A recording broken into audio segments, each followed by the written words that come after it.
สบายดีสบายดีมื้อนี้สิพามาเบิ่งการเสี้ยนกุญแจแบบนี้เฮาก็สามารถเสี้ยนได้เด้อหารส่งบริการเสี้ยนกุญแจทุกชนิดหารตั้งอยู่บ้านเกินเมืองทุลคมแขวงเวียงจันทน์เอาพาไปเบิ่ง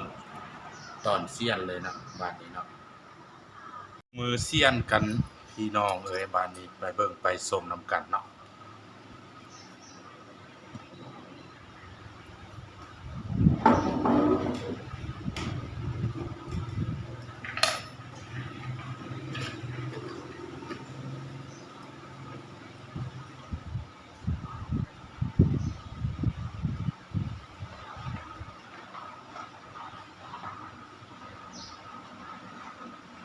ถ้าเองเป็นสร้างภาพเองสิยากได้น้อยนึง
เรียบร้อยท่านผู้ชมนี่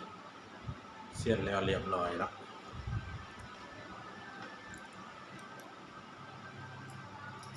สนใจอยากเสี้ยนเนาะติดต่อมาได้เนาะ